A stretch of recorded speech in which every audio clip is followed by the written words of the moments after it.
ബിസ്മില്ലാഹി അൽഹംദുലില്ലാഹി സ്വല്ലല്ലാഹു വസ്സലാമു അലാ അഷ്റഫി റസൂലില്ലാഹി വഅലാ ആലിഹി വസഹ്ബിഹിൽ ഫായിസീന ബിറളില്ലാഹി അമ്മാ ബഅദ്. പ്രിയപ്പെട്ട ശ്രോതാക്കൾ, കൂട്ടുകാർ, വാക്കിംഗ് ഇസ്ലാം, ലോകത്തിൻ്റെ ഇസ്ലാം അനുഭവങ്ങൾ എന്ന സെഷനിലാണ് നമ്മളുള്ളത്. ഇസ്ലാം ലോകത്തിൻ്റെ ഏതാണ്ട് എല്ലാ ഭാഗങ്ങളിലുള്ള ജനങ്ങളും അനുഭവിച്ച ഒരു ജീവിതവും ഒരു സംസ്കാരവും ഒരു ദർശനവുമാണ്.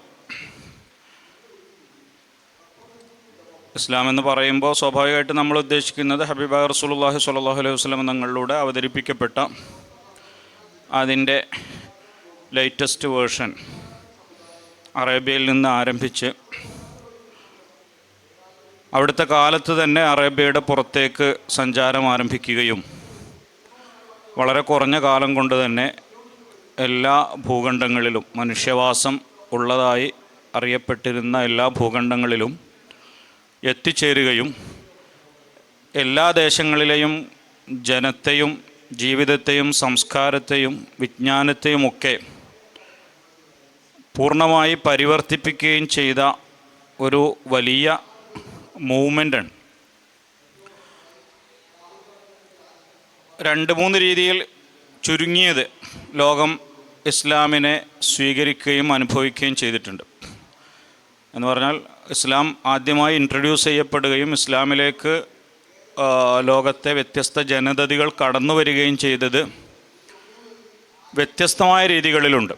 ഒന്ന്, ഇസ്ലാം നേരിട്ട് റസൂലുള്ളാഹി സ്വല്ലല്ലാഹു അലൈഹി വസല്ലം തങ്ങളിൽ നിന്ന് അവിടുത്തെ തൊട്ടു മുമ്പിലും പരിസരത്തുമുള്ള ദേശക്കാർ അവിടത്തേക്ക് രാഷ്ട്രീയാധികാരം പറയത്തക്ക രീതിയിൽ ഉണ്ടാകുന്നതിന് മുന്നേ തന്നെ കേട്ടും അനുഭവിച്ചും അറിഞ്ഞെത്തിയതാണ്. മറ്റൊന്ന്, അതിൻ്റെ തുടർച്ചയെന്നോണം ഇസ്ലാമിക രാഷ്ട്രം വികസിച്ചു വന്നപ്പോൾ അതിൻ്റെ ഭാഗമായി വന്നവർ ഇസ്ലാമിനെ എല്ലാ നിലക്കും അനുഭവിച്ചുകൊണ്ടുണ്ടായ ഒരു കടന്നുവരവും ഒരു അനുഭവങ്ങളുമാണ്.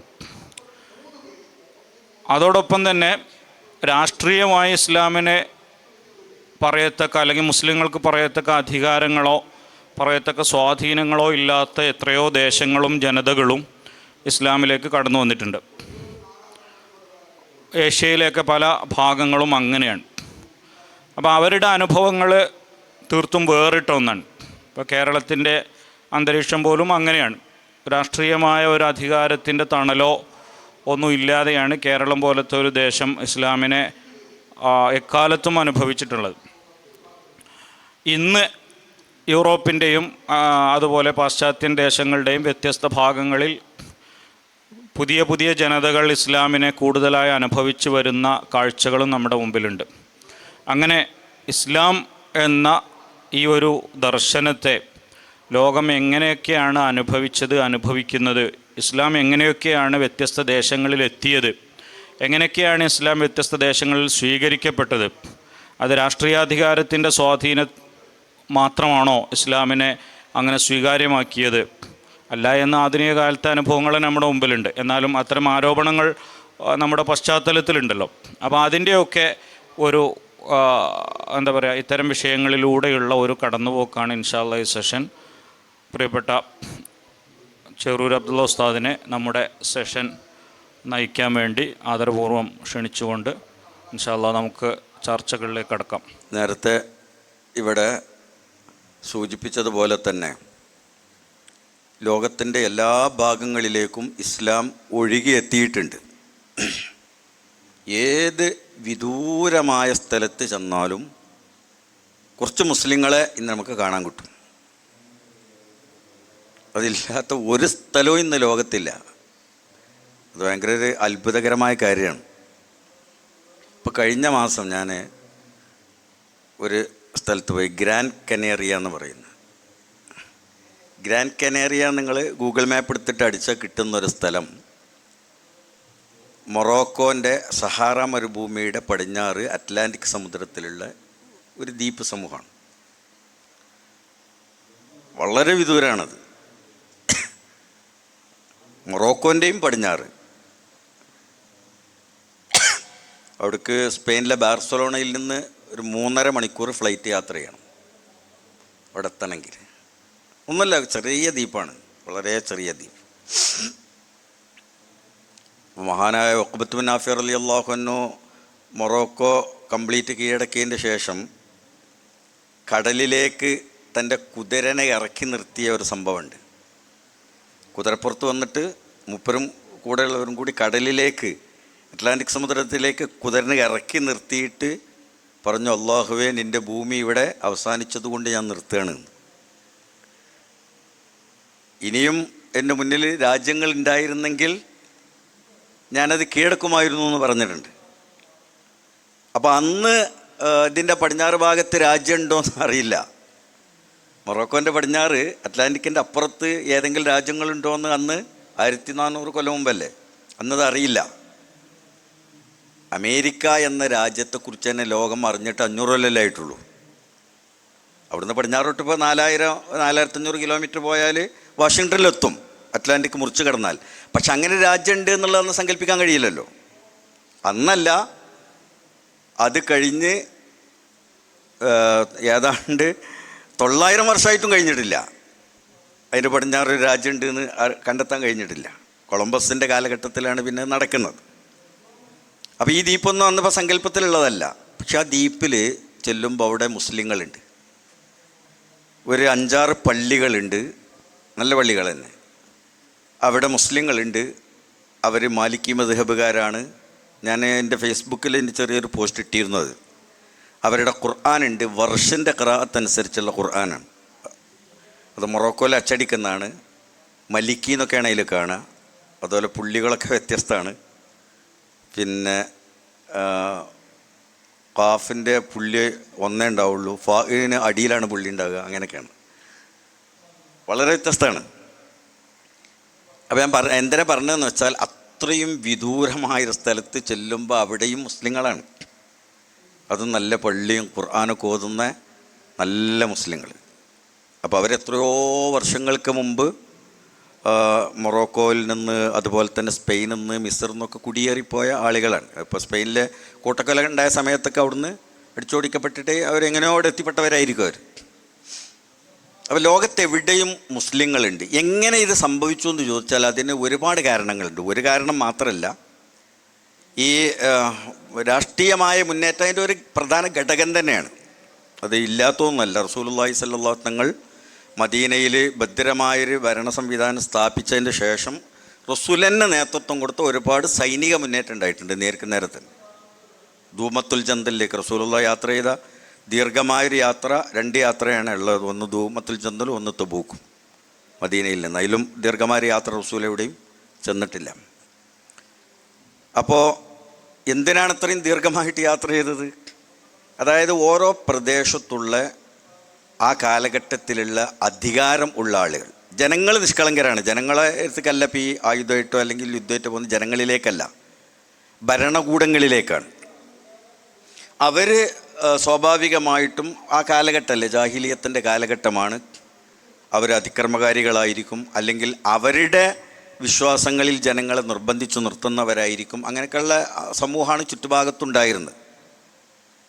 മാത്രമല്ല, അവർ ഒരു ഭദ്രമായ ഇസ്ലാമിക രാഷ്ട്രങ്ങളായിരിക്കും മദീനക്ക് അവർ എപ്പോഴും ഭീഷണികൾ ഉയർത്തിക്കൊണ്ടിരിക്കുകയും ചെയ്യും. അപ്പം അത് നിയന്ത്രിക്കുക, അവരെ കീഴ്പ്പെടുത്തുക എന്നത് തന്നെയായിരുന്നു റസൂലുള്ളാഹി സ്വല്ലല്ലാഹു അലൈഹി വസല്ലം. ഏതാണ്ട് 60ഓളം യുദ്ധങ്ങൾ റസൂൽ മദീനയിൽ വന്നതിന് ശേഷം ഉണ്ടായിട്ടുണ്ട്. എല്ലാത്തിലും റസൂൽ നേരിട്ട് ഇടപെട്ടിട്ടില്ല. ഇടപെട്ടത് കുറച്ചേ ഉള്ളൂ, ഒരു 10ഓളമൊക്കെ ഉണ്ടാവുള്ളൂ. ചെറിയ വ്യത്യാസങ്ങളുണ്ടാവും.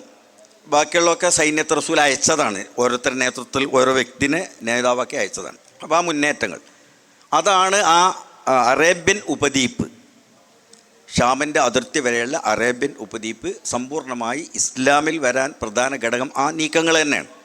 പിന്നെ റസൂലുള്ളാഹിൻ്റെ കാലശേഷം ഖുലഫാഉർ റാഷിദിൻ്റെ കാലത്ത്, ഉമർ ബിൻ ഖത്താബിൻ്റെ കാലത്ത് പ്രത്യേകിച്ച്, അബൂബക്കർ സിദ്ദീഖ് റളിയല്ലാഹു അൻഹു കാലഘട്ടത്തിൽ പിന്നെ കുറേ ആഭ്യന്തരമായ ഇത് സെറ്റപ്പ് ശരിയാക്കേണ്ടത് കൊണ്ട് റസൂൽ വഫാത്തായ ഒരു നിർണായകമായ ഘട്ടമാണല്ലോ. അപ്പോൾ 2-2.5 വർഷം അതിന് വേണ്ടി വന്നിട്ട്, അത് കഴിഞ്ഞ ഉമർ ബിൻ ഖത്താബിൻ്റെ കാലഘട്ടത്തിൽ ഇതേമാതിരി ഷാമിലേക്കും പിന്നെ പേർഷ്യയിലേക്കോ ദീർഘമായിട്ട് നടത്തിയ നീക്കങ്ങളാണ് ആ പ്രദേശങ്ങളെ മൊത്തം ഇസ്ലാമിൻ്റെ കീഴിലേക്ക് കൊണ്ടുവരാൻ കാരണമായത്. അതിൻ്റെ ആ രാഷ്ട്രീയ ആധിപത്യം സ്വാഭാവികമായിട്ടും ജനങ്ങളിൽ വലിയൊരു പരിവർത്തനം സൃഷ്ടിക്കും. കാരണം അവർ അതുവരെ കണ്ട ഒരു ഭരണകൂടത്തെ അല്ല ഇപ്പോൾ കാണുന്നത്. ആളുകളോട് പ്രത്യേകിച്ചൊന്നും പറയേണ്ട ആവശ്യമൊന്നുമില്ല. റോമൻ സാമ്രാജ്യത്തിൻ്റെ കീഴിൽ അവർ ജീവിച്ചു വന്നതിൽ നിന്ന് വ്യത്യസ്തമായ ഒരു ഭരണാധികാരിയെ അവർ കൺമുമ്പിലിട്ട് കാണുകയാണ്. അബൂ ഉബൈദത്തുൽ ജറാഹ് റളിയല്ലാഹു അൻഹു ഗവർണറായിരുന്നു ഷാമിൽ. ഷാം എന്ന ഇന്നത്തെ ജോർഡാൻ ഉൾപ്പെടുന്ന പ്രദേശം. ആ സമയത്താണ് അംവാസിൽ നിന്ന് പൊട്ടിപ്പുറപ്പെട്ട പ്ലാഗ് ഉണ്ടാകുന്നത്, താഊൻ അംവാസ്. അപ്പോൾ ജനങ്ങളിങ്ങനെ മരിച്ചുകൊണ്ടേയിരിക്കുകയാണ്, കൺമുമ്പിൽ മരിച്ചുകൊണ്ടേയിരിക്കുകയാണ്.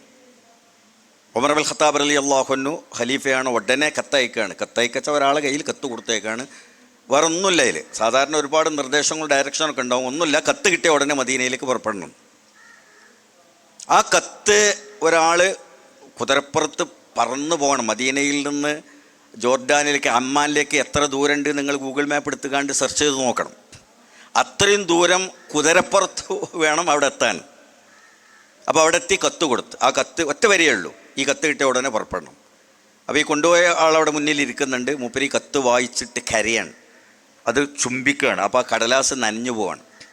എന്നിട്ട് മൂപ്പര് ഒറ്റയ്ക്ക് ഇങ്ങനെ ആത്മഗതമായിട്ട് പറയുകയാണ്, അമീറുൽ മുഅ്മിനീൻ, അങ്ങ് എന്താണ് ഉദ്ദേശിക്കുന്നതെന്ന് എനിക്കറിയാം, പക്ഷേ ഈ ഉമ്മത്തിനെ ഉപേക്ഷിച്ചിട്ട് എനിക്ക് പോരാൻ കഴിയില്ല. ചരിത്രത്തിൽ ആദ്യമായിട്ട് അമീറുൽ മുഅ്മിനീൻ്റെ ഒരു ഉത്തരവ് അബൂ ഉബൈദ റളിയല്ലാഹു അൻഹു നിരാകരിക്കുകയാണ്. അദ്ദേഹത്തോട് നിങ്ങൾ മടങ്ങിപ്പോയിക്കോളൂ എന്ന് പറഞ്ഞു. അയാൾ തിരിച്ചു വരുന്നത് കാത്തിരിക്കണം ഉമർ ഇബ്നുൽ ഖത്താബ്.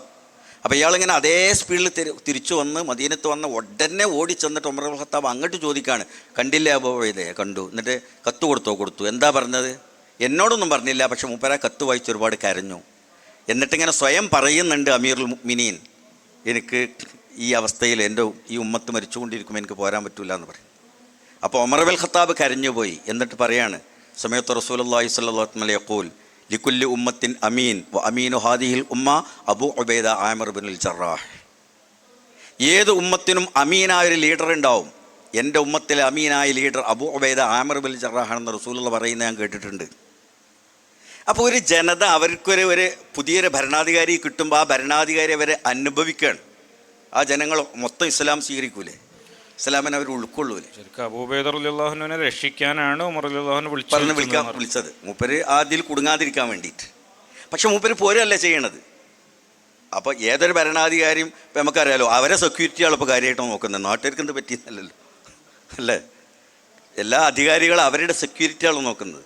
പക്ഷേ ഈ മുസ്ലിങ്ങൾ ആധിപത്യം സ്ഥാപിച്ച സ്ഥലത്ത് അവർ കണ്ട അധികാരികൾ അതിൽ നിന്ന് ഏറെ ഭിന്നാണ്. അപ്പോൾ അത് ഒരു ദഅവത്താണ്. വെറും അധികാരം സ്ഥാപിക്കുക, ഒരു രാഷ്ട്രീയമായ അധികാരം സ്ഥാപിക്കുക എന്നതിനപ്പുറത്തേക്ക് അവർ നടത്തിയ എല്ലാ മുന്നേറ്റങ്ങളും ദഅവത്താണ്. അതവരിങ്ങനെ കൺമുമ്പിൽ കാണുന്നത് കൊണ്ട് ആ ജനത പിന്നെ സംഭവിക്കുന്നു, ഒന്നിച്ച് മാറാണ്.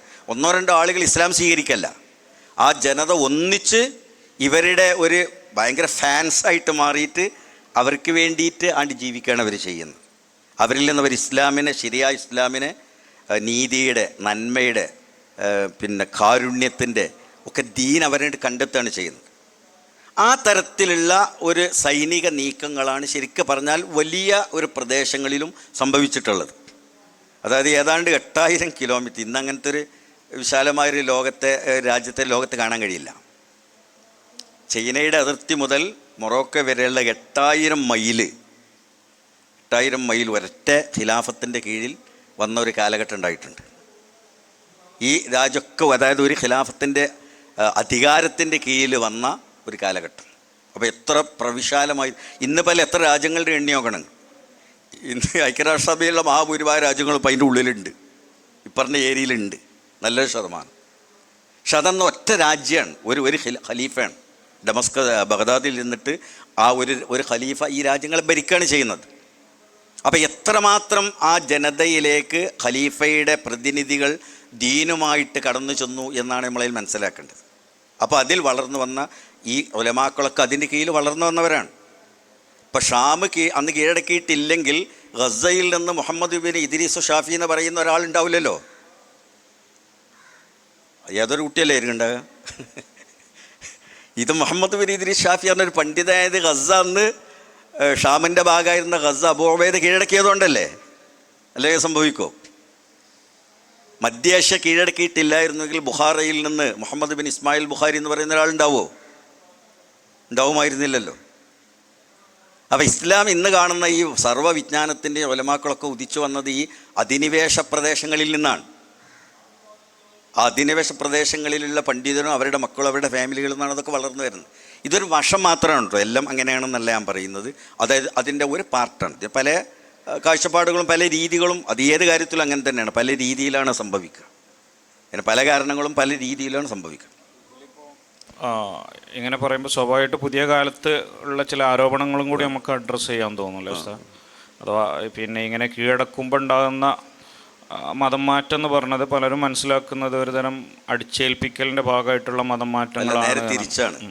അവരുടെ അനുഭവങ്ങൾ അവരെ മാറാൻ പ്രേരിപ്പിക്കുന്നതാണ്. അതാണ് ദഅവത്ത് എന്ന് പറഞ്ഞത്. റസൂലുള്ളാഹി ഖുർആൻ തന്നെ നമ്മളോട് പറഞ്ഞിട്ടുള്ളതാണ്. റസൂലുള്ളാഹിനെ പറ്റി പറഞ്ഞിട്ടുള്ളത് ഫബിമാ റഹ്മത്തിൻ മിങ്ക ലിൻതലഹും വലൗ കുന്ത ഫല്ലൻ ഗലീദൽ ഖൽബി ലം ഫല്ലു മിൻ ഹൗലിക. റസൂൽ തങ്ങൾ ലയ്യിനുൽ ഖൽബായതുകൊണ്ടാണ് ഈ ജനങ്ങൾ തങ്ങളുടെ അടുത്തേക്ക് വന്നത്. അല്ലെങ്കിൽ ആളുകൾ പോകുന്ന പാട്ടിൽ പോകുന്നു. അപ്പോൾ അത് നേരിട്ട് സ്വീകരിച്ച സഹാബികളും താബിഈങ്ങളുമാണ് ഈ സൈനിക മുന്നേറ്റേറ്റ് പോകുന്നത്. അപ്പോൾ അവർ ലയ്യിനുൽ ഖൽബാണ്. അക്രമികളെ പ്രതിരോധിക്കൽ മാത്രമേ ഉള്ളൂ. കൊല്ലാൻ മനുഷ്യരോട് അവർ ലയ്യിനുൽ ഖൽബാണ്. അപ്പോൾ അതേമാതിരി കുഞ്ഞുങ്ങളെ കൊല്ലാൻ അവർക്ക് കഴിയില്ലല്ലോ, ബോംബിടാൻ കഴിയില്ല. അങ്ങനെയുള്ള ഏതെങ്കിലും സംഭവങ്ങൾ ചരിത്രത്തിൽ ശത്രുക്കൾക്ക് കാണിക്കാൻ കഴിയുമോ ശരിക്കും? ഇത് നമ്മുടെ ഈ പറയപ്പെട്ട നൂറ്റാണ്ടുകളിലെ മുസ്ലിം മുന്നേറ്റത്തിൽ നിർബന്ധപൂർവം ഏതെങ്കിലും ജനതയെ മാറ്റി ഒരു ചെറിയ സംഭവം പോലും ഉണ്ടാവില്ല. കാരണം അവർ സാധാരണ എന്താ ചെയ്യൽ അറിയോ? സാധാരണ ചെയ്യൽ ഒരു സ്ഥലത്ത് എന്നാൽ അവിടുത്തെ കോട്ടകളെ ഉപരോധിക്കുകയാണ് ചെയ്യുക. കോട്ടകളെ ഉപരോധിക്കും. അപ്പോൾ സ്വാഭാവികമായിട്ടും അവിടെ അതിൻ്റെ ഉള്ളിലുള്ള രാജാക്കന്മാരും അവരുടെ സൈനികരൊക്കെ ഉണ്ടാവുക. അവരാണ് അതിനെ പ്രതിരോധിക്കുക. അപ്പോൾ ഈ സൈനികരുമായിട്ടാണ് ഏറ്റുമുട്ടലുണ്ടാവുക. സൈനികരോടല്ലാതെ ഇവർക്ക് യാതൊരു ഏറ്റുമുട്ടൽ സംബന്ധിച്ച ജനങ്ങൾ ഫ്രീ ആണ്. അവരെ മാർക്കറ്റുകളോ അവർ കാര്യങ്ങളോ അതിൻ്റെ റൂട്ടിലങ്ങ് നടന്നുകൊണ്ടിരിക്കും. അവർക്ക് പ്രധാനപ്പെട്ട കാര്യമൊന്നുമല്ല. ഈ സൈനിക വിഭാഗങ്ങളായിട്ടുണ്ട്. അപ്പോൾ അവരാണ് കീഴടങ്ങുക. അവർ കീഴടങ്ങിക്കഴിഞ്ഞാൽ കോട്ട കീഴടങ്ങും. അവർക്കത് ശീലം കൂടിയായിരിക്കും ഇടക്കിടക്ക് ഇങ്ങനെ. മാത്രമല്ല അത് അവരുടെ നൂറ്റാണ്ടുകളായിട്ടുള്ള സമ്പ്രദായമാണ്. ഇപ്പോൾ നമുക്കിത് മനസ്സിലാക്കുന്നത് വെച്ചാൽ കേരളത്തിൽ അങ്ങനത്തെ സിസ്റ്റം ഇല്ലാത്തതുകൊണ്ടാണ്. അറേബ്യൻ രീതിയിൽ അവിടുത്തെ ജീവിതത്തെക്കുറിച്ച് അറിയുമായിരുന്നെങ്കിൽ, ഇപ്പോൾ അഫ്ഗാനെക്കുറിച്ച് അവിടുത്തെ ഗോത്ര സംവിധാനത്തെക്കുറിച്ച് നമുക്ക് അറിയാത്തത് കൊണ്ടാണ് അവരിങ്ങനെ തോക്കിട്ട് നടക്കുന്നത് കാണുമ്പോൾ ഇവരെന്തിനാണ് നടക്കുന്നത് നമുക്ക് തോന്നുന്നത്. അവിടുത്തെ സിസ്റ്റമാണത്. അപ്പോൾ അതിൽ പ്രത്യേകിച്ചൊന്നുമില്ല. ഓരോ രാജ്യത്തും ഇപ്പോൾ യമനികൾക്ക് അവരുടെ കയ്യിൽ ഹഞ്ചർ ഉണ്ടാവും. ആ ഹഞ്ചറാണ് ഗോത്ര ഭരണമാണ് അവിടെ നടക്കുന്നത്. ആ ഹഞ്ചർ അതിൻ്റെ ഒരു പ്രധാനപ്പെട്ട ടൂളാണ്. അപ്പോൾ അതില്ലാതെ അവിടെ സമാധാനത്തിൽ അവർക്ക് ജീവിക്കാൻ പറ്റില്ല. അപ്പോൾ നമുക്കിത് പക്ഷേ അറിയില്ല. എന്ന മാതിരിയാണ് അറേബ്യ എന്ന് പറഞ്ഞാൽ. അറേബ്യയുടെ അന്നത്തെ സിസ്റ്റം എന്ന് പറഞ്ഞാൽ ഗോത്രങ്ങളാണ്. ഇനി ഗോത്രങ്ങൾ തമ്മിൽ നിരന്തരം അങ്ങോട്ടും ഇങ്ങോട്ടും കലഹിച്ചു കൊണ്ടിരിക്കുന്ന ഒരു കാലഘട്ടം. നൂറ്റാണ്ടുകൾ നിലനിൽക്കുന്ന യുദ്ധങ്ങളൊക്കെ ഉണ്ടാവും. ആ സമൂഹത്തിലേക്കാണ് ഇസ്ലാം എന്ത് ചെയ്യുന്നത്, ഈ സൈനിക നീക്കേറ്റ് ചെല്ലുന്നത്. അപ്പോൾ പക്ഷെ അവിടെ കീഴടങ്ങിക്കഴിഞ്ഞാൽ പിന്നെ അവിടെ ഒരു പ്രശ്നമില്ല, ശാന്തമായി. അതോടുകൂടി അത് അവസാനിക്കുകയാണ്. ഒറ്റ കീഴടങ്ങലോടുകൂടി അത് അവസാനിച്ചു. അപ്പോൾ അവിടുത്തെ മുസ്ലിങ്ങൾ, ഇസ്ലാം സ്വീകരിക്കുന്ന ആളുകൾ അവർ സേഫാണ്. മുസ്ലിങ്ങൾ അല്ലാത്ത അമുസ്ലിങ്ങൾ സേഫാണ്. അവരൊക്കെ സുരക്ഷിതത്വം ഇവരെ ഏറ്റെടുക്കുകയാണ്. നിങ്ങൾക്ക് ഇതുവരെ ഉണ്ടായിരുന്ന കൊള്ളക്കാരുടെ ആക്രമണം ഇനി ഉണ്ടാവില്ല. ഇതുവരെ ഉണ്ടായിരുന്ന അനീതി ഇനി നിങ്ങളോടുണ്ടാവില്ല. മുസ്ലിങ്ങളായാലും അമുസ്ലിങ്ങളായിരുന്നാലും കോടതിയിൽ നീതി തുല്യമാണ്. മുസ്ലിങ്ങൾക്ക് വേറെ നീതി, അമുസ്ലിങ്ങൾക്ക് വേറെ നീതി ഉണ്ടാവില്ല. അപ്പോൾ ഇതൊക്കെ അങ്ങോട്ട് അനുഭവിക്കുന്ന ഒരു സമൂഹം അവർ സ്വാഭാവികമായിട്ടും ദൈവം ഇസ്ലാം സ്വീകരിക്കും. അങ്ങനെ ഉണ്ടായ പരിവർത്തനങ്ങളാണ് ഉണ്ടായത് മുഴുവൻ. അപ്പോൾ അധിനിവേശ പ്രദേശങ്ങളിൽ ഇസ്ലാം വ്യാപിച്ചിട്ടുണ്ടെങ്കിൽ അതിൻ്റെ കാരണം അധിനിവേശം നടത്തിയ ആളുകളിൽ അവർക്കുള്ള വിശ്വാസമാണ്, അവരുടെ രീതി. അതുവരെ അവർ കാണാത്ത ഒരു ഭരണരീതിയാണ് അവർ കാണുന്നത്. അതുവരെ കാണാത്ത ഒരു ഭരണാധികാരിയാണ് അവർ കാണുന്നത്. അവരിതുവരെ കാണാത്തൊരു സംഭവം അവർ അനുഭവിക്കുകയാണ്. അപ്പം അത് അവരിൽ മനപരിവർത്തനം ഉണ്ടാക്കും. മുസ്ലിം ഭരണാധികാരികളെ ക്ഷണിച്ച സംഭവങ്ങളും ഉണ്ട് എന്നല്ലേ പറഞ്ഞ ചരിത്രത്തിൽ? അതായത് ജനതകൾ പീഡനം. ഇപ്പോൾ യഥാർത്ഥത്തിൽ ഷാമിലേക്ക്, പേർഷ്യയിലേക്കുണ്ടായ മുന്നേറ്റം തന്നെ അങ്ങനെയാണ്. പേർഷ്യയിൽ പിന്നെ അവിടെ ഇസ്ലാം സ്വീകരിച്ച ഗോത്ര നേതാക്കന്മാർ പേർഷ്യൻ ഭരണാധികാരിയിൽ നിന്ന് ക്രൂരമായ മർദ്ദനത്തിൽ ഗതിയില്ലാതെ വന്നിട്ടാണ് ഉമർ ഇബ്നുൽ ഖത്താബിനോട് വന്നിട്ട് അഭയം തേടുന്നത്, സഹായം ചോദിക്കുന്നത്.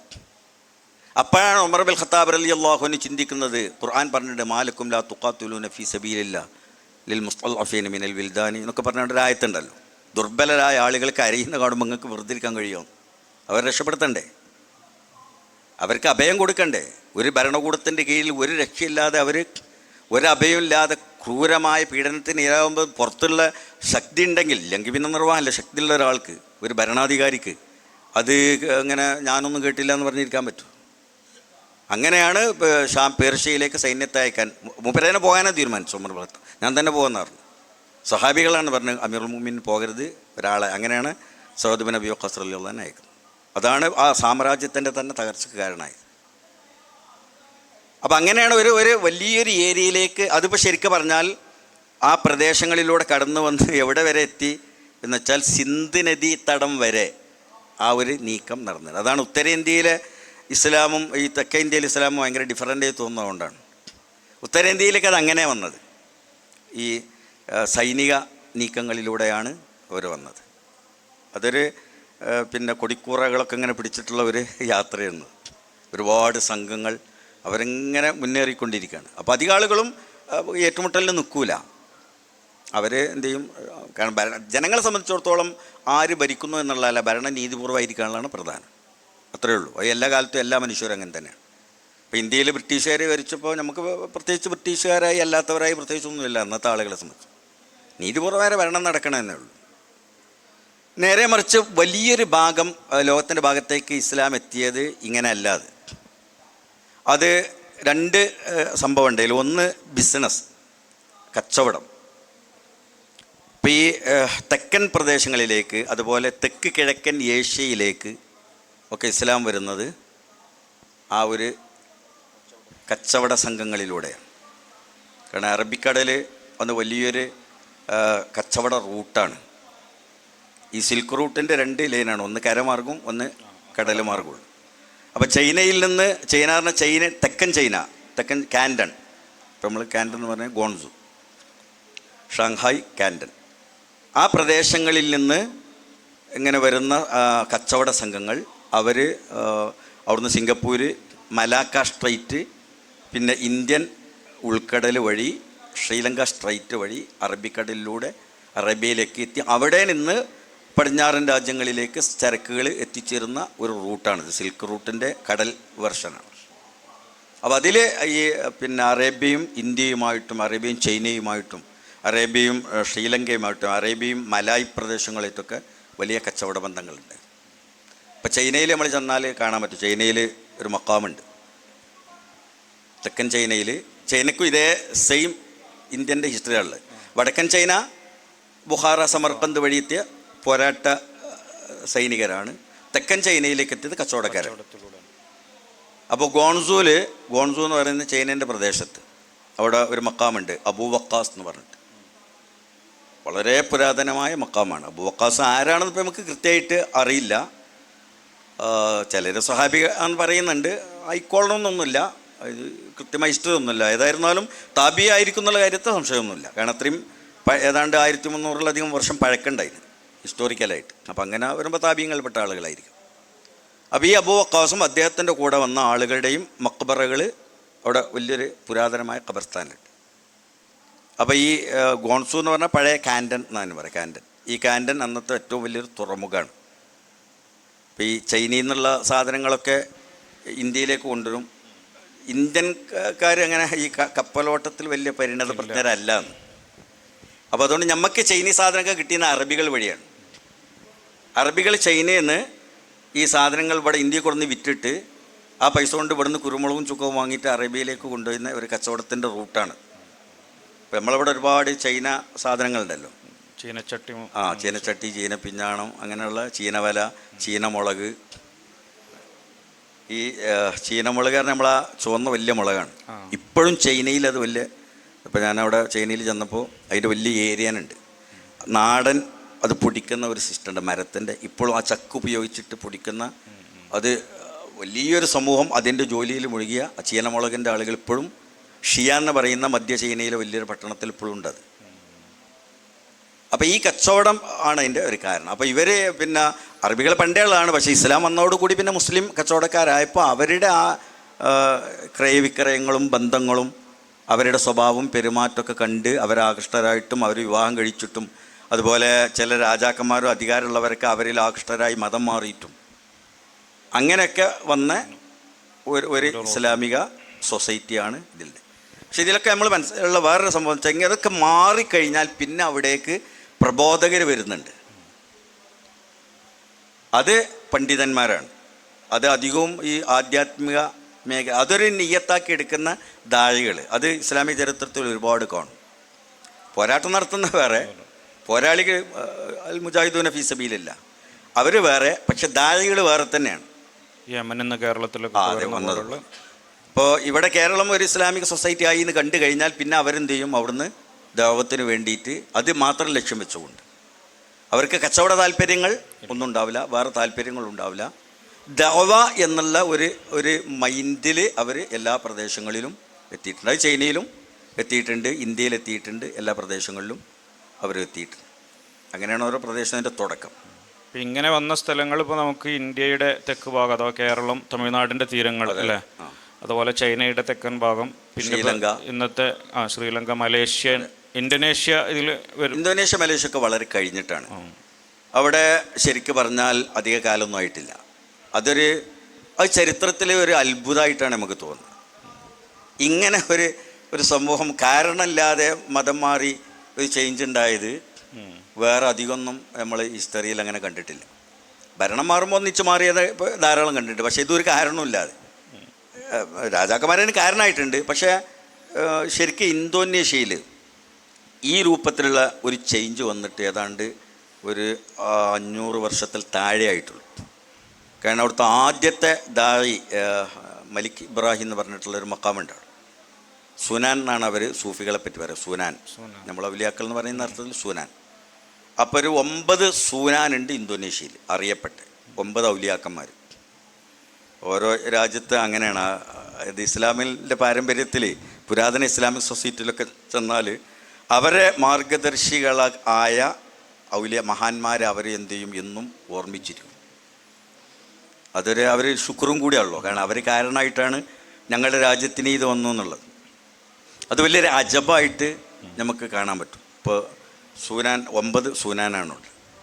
മൊറോക്കോയിൽ ചെന്നാൽ കാണാം, മറാക്കിഷിലുണ്ട്. സബഅത്തു റിജാലിൻ യഹ്റുസൂന മറാക്കിഷ് എന്ന് പറഞ്ഞിട്ട് 7 കിതാബേനുണ്ട് അങ്ങനെ. സബഅത്തു റിജാലിൻ യഹ്റുസൂന മറാക്കിഷ്. മൊറോക്കോയിലെ മറാക്കിഷ് പട്ടണത്തെ സംരക്ഷിച്ച 7 മഹാന്മാരെന്ന് പറഞ്ഞിട്ട് അവിടെ ഓരോ മക്കാമുകളുണ്ട്. നമ്മൾ ഇമാം ജസൂലി, ഖാദി ഇയാദ്, അബു അബ്ദുല്ലാഹി സബത്ത് കൈപ്പെട്ട ആളുകളാണ്. 7 എന്ന മാതിരിയാണ് ഇവർ 9 മഹാന്മാർ. എല്ലാവരും മക്ബറകളുണ്ട്, 9 ആളുകളും മക്ബറകളുണ്ട്.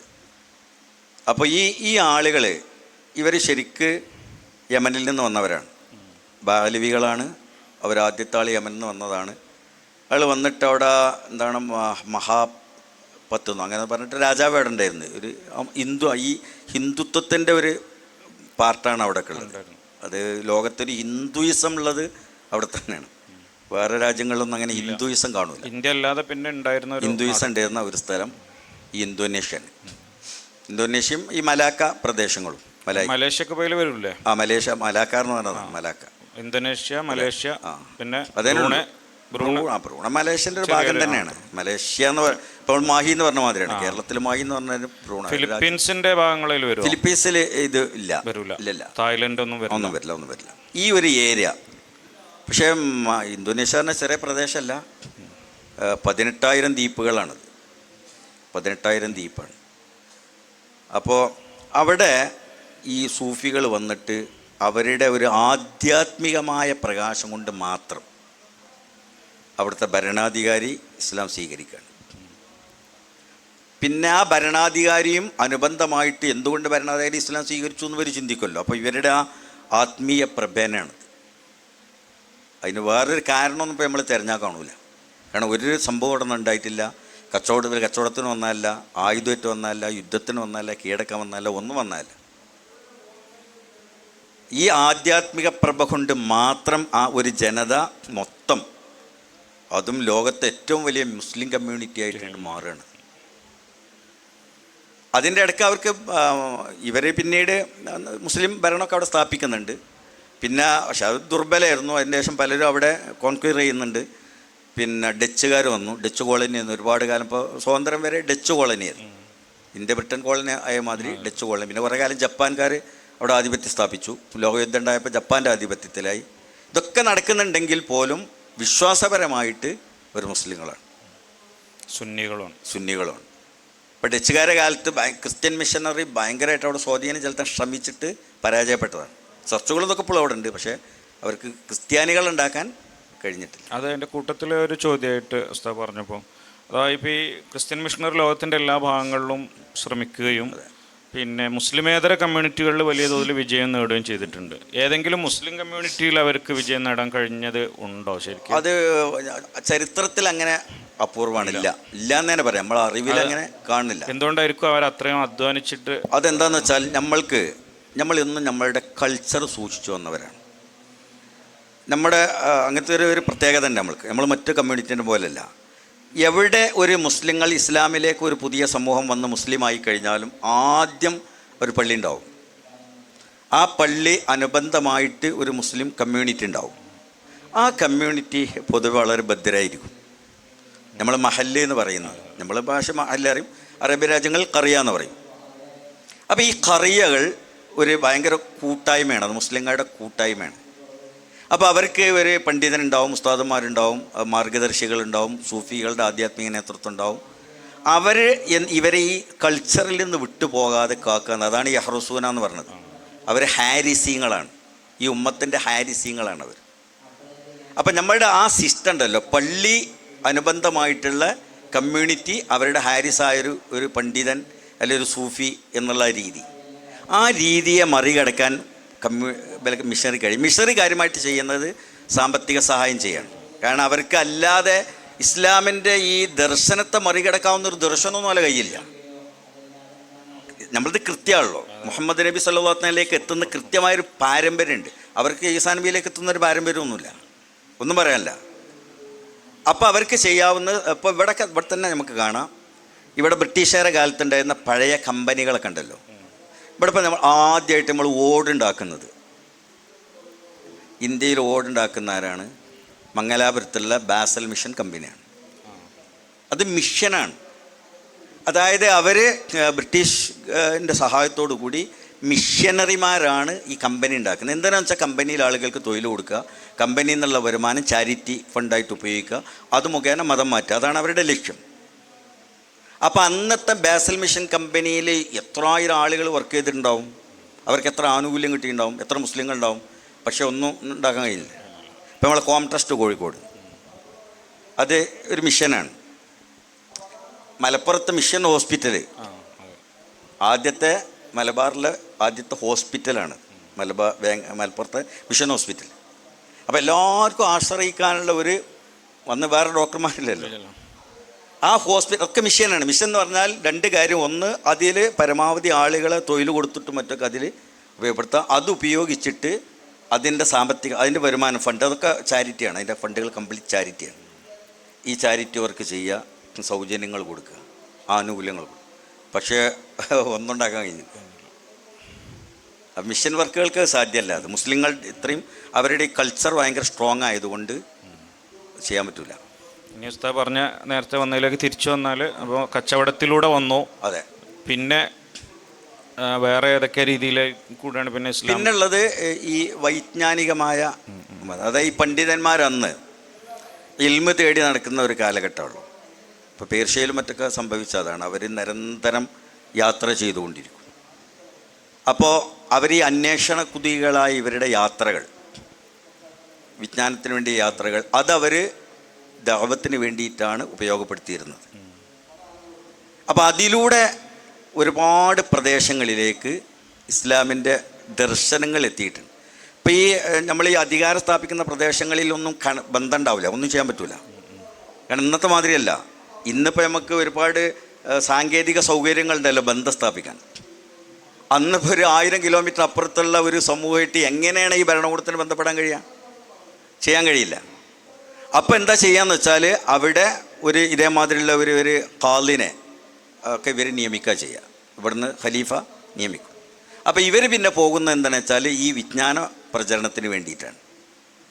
ആ പ്രദേശത്തിൻ്റെ മുഴുവനും ദഅവത്ത് പിന്നെ അവരിലൂടെയാണ് പിന്നെ ആ പ്രദേശം അറിയപ്പെടുന്നതും ദീനിലേക്ക് വരുന്നതൊക്കെ. ഇപ്പോൾ മധ്യേഷ്യൻ രാജ്യങ്ങളിലൊക്കെ മംഗോളിയ വരെ, മംഗോളിയ മാത്രമല്ല, ഇപ്പോൾ റഷ്യൻ, ഇപ്പം ഇന്നത്തെ റഷ്യൻ്റെ ഇപ്പോൾ കോക്കസസ് പർവ്വത നിരകളുടെ ഒക്കെ വെറും മനുഷ്യർക്ക് എത്തിപ്പെടാൻ പോലും കഴിയാത്ത പ്രദേശങ്ങളാണ്. ദാഗിസ്ഥാൻ പോലത്തെ, ചെച്ചനിയ പോലത്തെ പ്രദേശം. അവിടെയൊക്കെ എങ്ങനെയാണ് ഇസ്ലാം ആ കാലഘട്ടത്തിലാണെന്ന് ഓർക്കണം. അപ്പോൾ അതൊക്കെ പോയത് എവിടുന്നാന്ന് വെച്ചാൽ ഈ സെൽജൂക്കി ഭരണകാലഘട്ടത്തിലുള്ള പ്രബോധകന്മാരാണ്, ദാഴികളാണ്, ഈ പണ്ഡിതന്മാരാണ്. അവരുടെ സഞ്ചാരങ്ങൾ, അവരുടെ യാത്രകൾ, അവരുടെ ഒരു പ്രബോധന പ്രവർത്തനങ്ങൾ, അങ്ങനെ ആണ് കോക്കസ് പ്രദേശങ്ങളിൽ ഒക്കെ ഇസ്ലാം. അവിടേക്ക് ഒരു തസൗഫിൻ്റെ പാരമ്പര്യം കൂടി കാണാമല്ലോ. അതിന് കാരണം ഇതാണ്. കാരണം അവർ വേറെ രീതിയിലല്ല അവർക്ക് ഇസ്ലാം എത്തുന്നത്, ഈ ആധ്യാത്മിക ജ്ഞാനിക സൂഫികളിലൂടെയാണ്. കാരണം ഇപ്പോൾ തുർക്കികളെ സംബന്ധിച്ചിടത്തോളം തുർക്കികളെ വലിയൊരു മെൻറ്റർ ഇബ്നു അറബിയെ പോലെയുള്ള ആളുകളായിരുന്നു. ഇബ്നു അറബി സ്പെയിനിലാണ് മൂപ്പര് ജന്മം. പക്ഷേ മൂപ്പര് ജീവിതം മുഴുവൻ ചെലവഴിച്ചത് എവിടെയാണ്? ഷാമിലും മധ്യേഷ്യയിലുമായിട്ടാണ്. നിരന്തര സഞ്ചാരിയായിരുന്നു ഇബ്നു അറബി. ഇത് മൂപ്പര് ഖബറുള്ള ഡമസ്കസിലാണ്. ഖാസിയുൻ മലൻ്റെ താഴ്വാരത്ത് മൂപ്പര് ഖബറുണ്ട്. നമ്മളവിടെ സിയാറത്തിന് പോകാറുണ്ട്. അപ്പോൾ അതിൻ്റെ പിൻഗാമികളായിട്ട് പിന്നീട് ഒരുപാട് ഈ ത്വരീഖത്തുകൾ വന്നു. ഇപ്പോൾ മധ്യേഷ്യയിൽ ഏറ്റവും അധികം സ്വാധീനം ചെലുത്തിയത് യസവി ത്വരീഖത്താണ്. അഹ്മദ് യസവിയുടെ, ഷെയ്ഖ് അഹ്മദ് യസവി. അതായത് ഇബ്നു അറബിയുടെ ആ പരമ്പരയിൽ വന്ന ആളാണ് ഷെയ്ഖ് അഹ്മദ് യസവി. ഇപ്പോൾ നമ്മളവിടെ യസവി ഒന്നും നിങ്ങൾക്ക് മനസ്സിലാവില്ല. പക്ഷേ യസവി ത്വരീഖത്ത് ഒരു വലിയ സ്വാധീനം ചെലുത്തിയാണ് അഹ്മദ് യസവി. അദ്ദേഹത്തിൻ്റെ ഖബറുള്ളത് കസാക്കിസ്ഥാനിലെ ഒരു സ്ഥലമാണ്. അഹ്മദ് യസവിൻ്റെ ഒരു ചെറിയ സ്ഥലമാണ്, തുർക്കിസ്ഥാൻ എന്നാണ് ആ സ്ഥലത്തിൻ്റെ പേര്. തുർക്ക്മാനിസ്ഥാൻ വേറെ, തുർക്കിസ്ഥാൻ. അപ്പോൾ കസാക്കിസ്ഥാനിൽ തുർക്കിസ്ഥാൻ എന്ന് പറയുന്ന പ്രദേശത്താണ് മൂപ്പരെ ഖബറുള്ളത്. അവരവിടുത്തെ തന്നെയാണ്. മൂപ്പരാണ് ഈ പറഞ്ഞ മധ്യേഷ്യൻ പ്രദേശങ്ങളിലേക്കൊക്കെ ദീനിൻ്റെ സന്ദേശത്താൻ കാരണമായത്. പ്രധാനപ്പെട്ട ഘടകം അഹ്മദ് യസവിയാണ്. അഹ്മദ് യസവിയുടെ ശിഷ്യപരമ്പരയിലാണ് ബഹൗദ്ദീൻ നക്ഷബന്ദ് ഒക്കെ വരുന്നത്. ബഹൗദ്ദീൻ നക്ഷബന്ദ് പിന്നീട് അവിടെ സ്വാധീനം ചെലുത്തിയ ആൾ ബഹൗദ്ദീൻ നക്ഷബന്ദാണ്. അതുപോലെ തന്നെ ചൈനയിലൊക്കെ തസൗഫ് നക്ഷബന്ദികളാണ് ചൈനയിലൊക്കെ ഉള്ളത്. നക്ഷബന്ദി തരീഖത്ത് ഇതിൻ്റെ ഒരു തുടർച്ചയായിട്ടാണ്. അതിൻ്റെ യസവി തരീഖത്തിൻ്റെ തുടർച്ചയാണ് അഹ്മദ് യസവിൻ്റെ.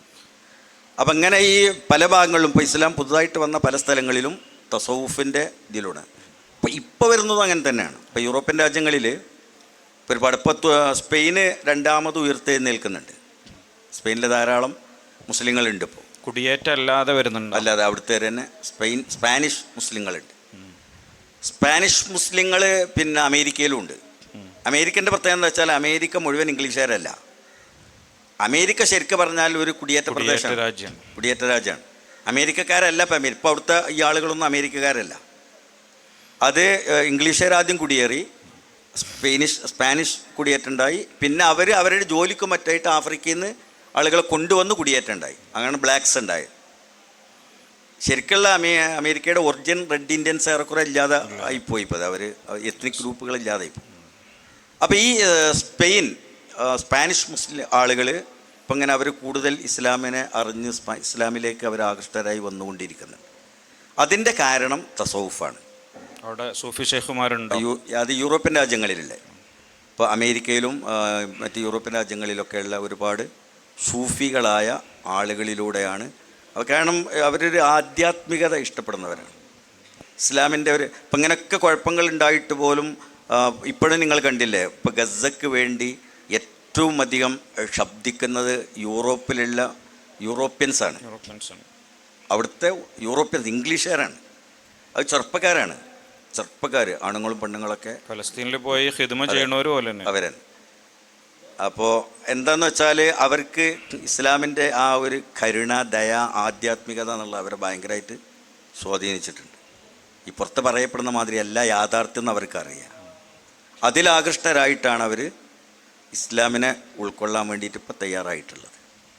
അപ്പോൾ ഇസ്ലാമിൻ്റെ മുന്നേറ്റം ഇപ്പം നടക്കുന്നത് ശരിക്കും ആധ്യാത്മികതയുടെ ഒരു വഴിയിലൂടെയാണ്.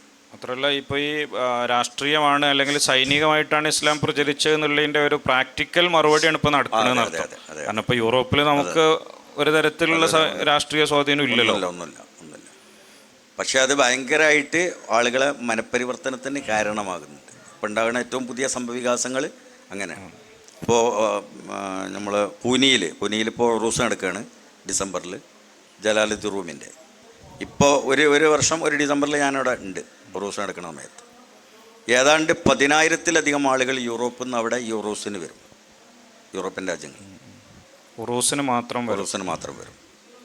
കാരണം അവർക്ക് അത്രയും ഈ റൂമിയുടെ ഈ പറഞ്ഞ പോലെ പിന്നെ വെള്ളക്കാർ തന്നെയാണോ? വെള്ളക്കാർ, ഒറിജിനൽ വെള്ളക്കാർ അല്ല, നമ്മളിവിടുത്തെ കുടിയേറ്റക്കാരല്ല, ഇംഗ്ലീഷുകാർ വരും. കാരണം അവർക്ക് റൂമിയുടെ ദർശനങ്ങളാണ് അവരെ ഭയങ്കരമായിട്ട് സ്വാധീനിക്കുന്നത്. നമുക്കൊന്നും അറിയില്ല റൂമിയുടെ കാര്യങ്ങൾ. ഇപ്പോൾ മസനവിയൊന്നും നമുക്ക് അങ്ങനെ അവിടെ അത്രയല്ല. പക്ഷേ ഇംഗ്ലീഷിൽ അതിൻ്റെ റൂമിയുടെ എല്ലാ ഓരോ വാക്കുകളും ഇംഗ്ലീഷിൽ ലഭ്യമാണ്, എല്ലാം ലഭ്യമാണ്. അതുപോലെ തന്നെ ഇമാം ഗസാലി യൂറോപ്പിൽ ഭയങ്കര സ്വാധീനം ഇപ്പോഴും. ഗസാലി ദർശനങ്ങൾ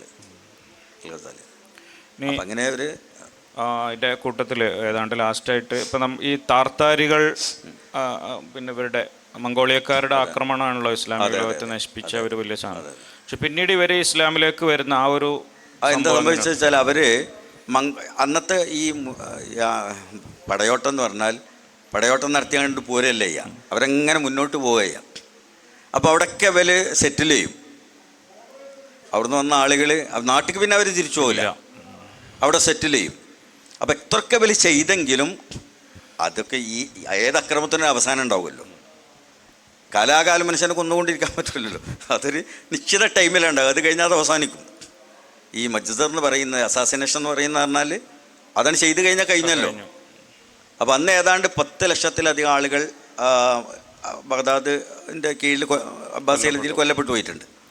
ടൈഗ്രീസൊക്കെ ചുവന്നൊഴികെ എന്നൊക്കെ പറയുന്നൊരു കാലഘട്ടമാണ്. ലൈബ്രറികളൊക്കെ നശിപ്പിച്ചു, ഇതിലിൻ്റെ കിതാബുകളൊക്കെ എടുത്തുകൊണ്ട് ഇതിലെല്ലാം അവരൊക്കെ ചെയ്തു. ആ മുന്നേറ്റം പിന്നെ ഈജിപ്തിൻ്റെ അതിർത്തിയിൽ വെച്ചാണ് തടയപ്പെട്ടത്. അന്നത്തെ ഈജിപ്ത് എന്തായിരുന്നു മൂപ്പര്, ഞാൻ മറന്നുപോയി പേര്, മൂപ്പരാണ് തടഞ്ഞു നിർത്തിയത്. പിന്നെ അവർക്ക് വേണ്ടി അനത്തോളിയിലേക്ക് മുന്നേറാൻ കഴിഞ്ഞിട്ടില്ല. അത് കഴിഞ്ഞ് അവർ അധികം ആളുകളും അവിടെ സെറ്റിൽ ചെയ്യുകയാണ് ചെയ്തത്. ഹിജാസൊക്കെ അവരെ കീഴിൽ വന്നിരുന്നോ? ഹിജാസിലേക്ക് വന്നിട്ടില്ല. ഹിജാസിലേക്ക് അവർ കടന്നിട്ടില്ല. അതവർ അവിടുന്ന് ഇങ്ങനെ നേരെ ഇറാഖ് വഴി ഡമസ്കസിലേക്ക് എത്തി. ഡമസ്കസും കൂടി കടന്നു പോകുന്നു. പക്ഷേ പിന്നെ എന്താണ് മറജുറാഹിത്തോ ഒരു യുദ്ധത്തിൽ വെച്ചാണ് അത് പിന്നെ തടയപ്പെടുന്നത്. അവിടെ വെച്ച് അവസാനിച്ചു. അന്ന് ഈജിപ്തിലുണ്ടായിരുന്ന സുൽത്താനാണ് രണ്ടും കൽപ്പിച്ചിറങ്ങിയാണ്ട് തടഞ്ഞത്. അത് അവസാനിച്ചു. അത് അവസാനിച്ചതിൻ്റെ ശേഷം ഇവരവിടെ സെറ്റിൽ ചെയ്തു. ആ സെറ്റിൽ ചെയ്ത ആളുകൾ പിന്നെ ഇസ്ലാമിനെ മനസ്സിലാക്കി ഇസ്ലാം സ്വീകരിച്ചു. പിന്നെ ഇസ്ലാമിൻ്റെ ആളുകളായിട്ട് മാറുകയാണ് അവർ ചെയ്തത്, മംഗോളിയർ. രണ്ടുപേരായിട്ടുള്ള ഈ സമൂഹമായിട്ടുള്ള ഇടപെടലുകളിൽ അവർക്ക് കുറ്റബോധം തോന്നി.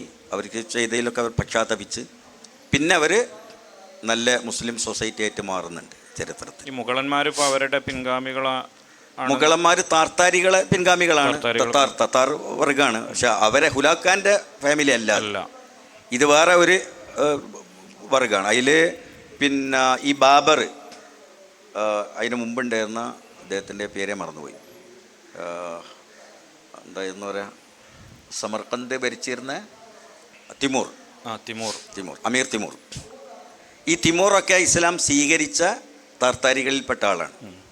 അമീർ തിമൂർ ഇപ്പോൾ ഈ അലക്സാണ്ടർ കൊണ്ട് പറഞ്ഞ മാതിരി ഭയങ്കര ഒരു സൈനിക മുന്നേറ്റം ഉണ്ടാക്കിയ ആളാണ് അമീർ തിമൂർ. ആ ദേശങ്ങളിൽ ഇപ്പോഴും വലിയ സ്വാധീനമുണ്ട്. തിമൂർ ലങ്ക് എന്നാ പറയാം. അന്ന് നമുക്കൊരു എന്തായിരുന്നു കാലിന് ലങ്കട അറിയില്ല, നമ്മൾ കാലിന് വൈകല്യ ആളാണ്. രസകരമായൊരു കാര്യം, തിമൂറിന് കാലിന് സ്വാധീനമില്ല, ഒരു കൈ ഇത്രേ പൊന്തുള്ളൂ.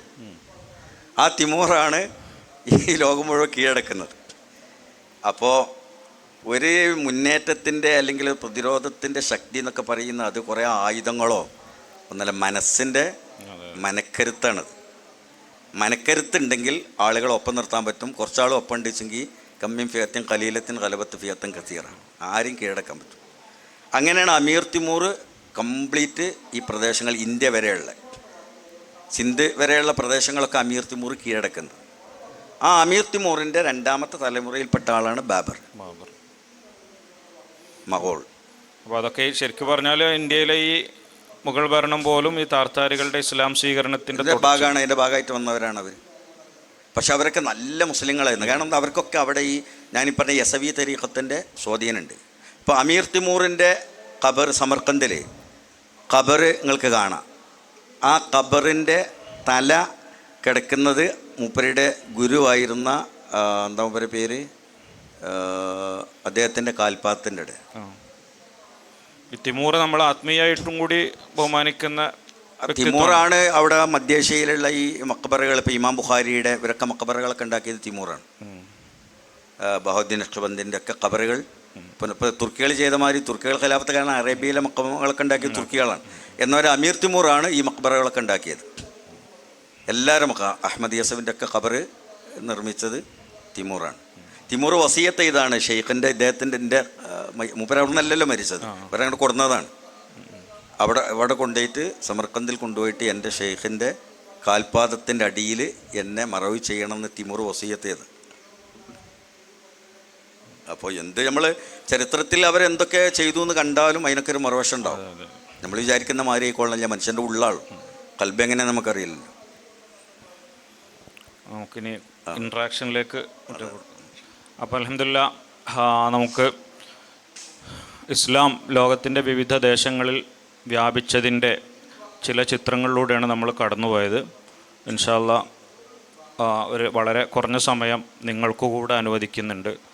അപ്പോൾ ഇൻഷാ അല്ലാഹ് പ്രേക്ഷകരിൽ നിന്ന് ഉള്ള അഡീഷൻസ് അല്ലെങ്കിൽ നിങ്ങളുടെ ഒരു ഇൻട്രാക്ഷൻ്റെ സമയമാണ്. ഒരു 5-10 മിനിറ്റ് വേഗം ആരെങ്കിലുമൊക്കെ ഇടപെട്ടാൽ ഇൻഷാ അല്ലാഹ് നമുക്ക് അതിലേക്ക് കടക്കാം. ചെങ്കിസ് ഖാൻ ഉണ്ടല്ലോ, അദ്ദേഹം ബഗ്ദാദ് കീഴടക്കിയിട്ട് അദ്ദേഹം ഇസ്ലാം സ്വീകരിച്ചിട്ടുണ്ടോ? ചെങ്കീസ് ഖാൻ ഇസ്ലാം സ്വീകരിച്ചിട്ടില്ല. ചെങ്കീസ് ഖാൻ്റെ ശേഷം വന്ന ബഗ്ദാദ് കീഴടക്കിയത് ഹുലാഖ് ഖാനാണ്, ചെങ്കീസ് ഖാനല്ല. ഹുലാഖ് ഖാനും ഇസ്ലാം സ്വീകരിച്ചിട്ടില്ല.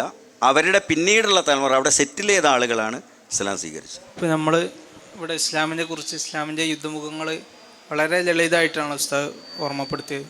പക്ഷെ പലപ്പോഴും നമുക്ക് ചെറിയ കുട്ടികൾ വരെ ഇസ്ലാമിനെ കുറിച്ച് പഠിക്കുന്നത് ഇസ്ലാം ഒരു യുദ്ധം എന്നുള്ള രൂപത്തിലാണല്ലോ നമ്മുടെ പാഠപുസ്തകങ്ങൾ വരെ അവതരിപ്പിക്കുന്നത്.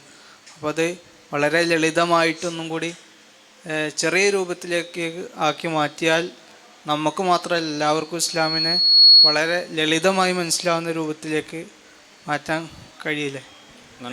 ഒന്നുകൂടി ഒരു ക്ലാരിറ്റി. നിങ്ങൾ ഉദ്ദേശിച്ചത് നമ്മളെ പാഠപുസ്തകങ്ങൾ, ഐ മീൻ ഇപ്പം നമ്മൾ മദ്രസയിലെ പുസ്തകങ്ങളിലൊക്കെ യുദ്ധങ്ങൾ പഠിക്കുന്നു, ആ ഭാഗങ്ങൾ കുറേ കൂടെ അല്ലേ, അതാണ് ഉദ്ദേശിച്ചത്? അതിൽ ആ യുദ്ധത്തിൻ്റെ, ഇസ്ലാമിൻ്റെ യുദ്ധത്തിലൂടെ ഇസ്ലാം ഏറ്റെടുത്ത രാജ്യങ്ങളെ കുറിച്ചാണല്ലോ പറയുന്നത്. അപ്പോൾ ഒന്നിരിക്കലും അത് ബ്രീഫായിട്ട് കൊടുക്കാൻ കഴിയില്ല എന്നതുകൊണ്ടായിരിക്കാം ആ ഒരു ഭാഗം മാത്രം നമ്മുടെ പാഠപുസ്തകങ്ങൾ ഉൾപ്പെടുത്തിയതെന്ന്. അതെന്താ കാരണം വെച്ചാൽ ഇന്നിപ്പോൾ നമ്മൾക്ക് ഈ വരുന്ന ആശങ്കകളും ഈ വിമർശനമൊന്നും മുമ്പുണ്ടായിട്ടില്ല, നമ്മളെ തന്നെ കുട്ടിക്കാലത്തില്ല. ഇപ്പോൾ ഇസ്ലാമിൻ്റെ യുദ്ധത്തെക്കുറിച്ച് ഇതൊരു യുദ്ധം ചെയ്യുന്ന മതമല്ലേ എന്ന് നമ്മൾ ചെറുപ്പത്തിൽ മുസ്ലിം അല്ലാത്ത ആരും നമ്മളോട് ചോദിച്ചിട്ടില്ല. കാരണം അവർക്ക് ഇതറിയാം അതങ്ങനെയൊക്കെ തന്നെയാണ് എന്നുള്ളത്. ചരിത്രങ്ങൾ പരസ്യമായിട്ടല്ലേ ബദർ നമ്മൾ പാടി പറയുമ്പോൾ സംഭാവന ചെയ്യുന്ന ഞങ്ങളടുത്ത് ചെക്കും പിന്നെ ശങ്കരനൊക്കെ പൈസ തുറന്നു തന്നിരുന്നു ബദർ പാടി പറയാൻ. അബൂജാഹിലിനെ കൊല്ലുന്നൊക്കെ കേൾക്കാൻ അവർക്ക് ഭയങ്കര രസമായിരുന്നു. ഇതിപ്പോഴല്ലേ ഈ ചോദ്യങ്ങളൊക്കെ വന്നത്. ഇപ്പം ഉണ്ടായ ഇന്നത്തെ ഒരു ആകെ കലങ്ങി മറിഞ്ഞ ഒരു അന്തരീക്ഷത്തിൽ ഉണ്ടായ ഒരു തരം ആരോപണത്തിന് വേണ്ടിയിട്ട് മാത്രം ഉന്നയിച്ച സംഭവങ്ങളാണ്.